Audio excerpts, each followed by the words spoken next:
ఏందన్నా ఇది ఎన్నడా ఇది అంటూ తమిళనాడులో హీరో విజయ్ ఫ్యాన్స్ తెగ గగ్గోలు పెడుతున్నారు. అసెంబ్లీ ఎన్నికల ప్రచారం ఇంకా ఖచ్చితంగా వారం రోజులే ఉంటుంది.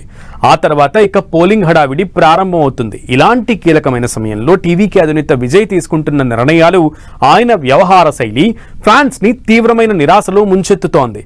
అసలు తన పరువు తానే తీసుకుంటున్నాడనే టాకు బయలుదేరింది.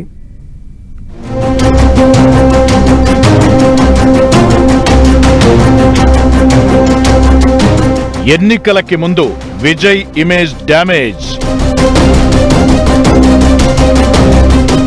అలా జరిగిపోతున్నాయా లేక అనుభవ రాహిత్యమా? వరుసగా రోడ్ షోలు రద్దు, సైకిల్ ర్యాలీలో పూలేస్తే బాంబనుకుని పరుగు,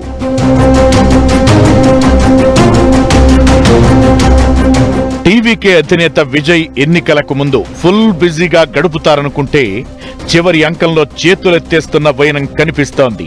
ఎన్నికల సమయంలో ఏ పార్టీకైనా ప్రచారం చాలా ముఖ్యం. పార్టీ అధినేతలు ఎంత ఎక్కువగా ప్రచారం నిర్వహిస్తే అంత ప్రభావం ఉంటుందనే ఫీలింగ్ ఉంటుంది. అలాంటిది తమిళనాడులో కొత్త పార్టీ అయిన టీవీకే అధినేత నటుడు విజయ్ మాత్రం ప్రచార ర్యాలీలు రద్దు చేసుకుంటూ సొంత పార్టీకి షాకిస్తున్నారు. ఇప్పటికే జరగాల్సిన కొన్ని ర్యాలీల్ని విజయ్ రద్దు చేసుకోగా, షెడ్యూల్ అయి ఉన్న మరికొన్ని ర్యాలీల్ని కూడా రద్దు చేసుకున్నట్లు ప్రకటించారు. ఇంకో 8 రోజుల్లో పోలింగ్ ఉండగా విజయ్ వైఖరి అంతుబట్టక ఫ్యాన్స్ తలలు పట్టుకుంటున్నారు. అప్పటికీ తన వీడియో హోలోగ్రామ్లతో ప్రచారాన్ని ఆయన పార్టీ క్యాండిడేట్లు లాగించేస్తున్నారు.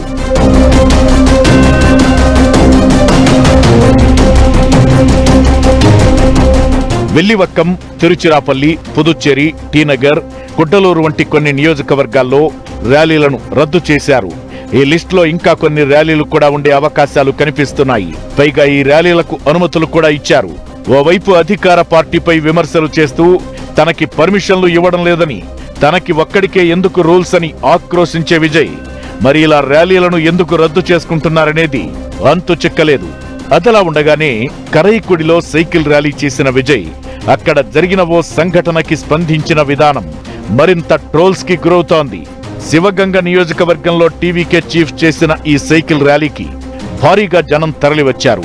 అయితే ఇక్కడ ఓ ఫ్యాన్ పూలబంతి విసరగానే అదేదో బాంబు అనుకున్నట్లుగా అక్కడి నుంచి హడావుడిగా పరుగు తీసిన విధానంపై ఇంటర్నెట్ లో విపరీతంగా సర్క్యులేట్ అవుతోంది.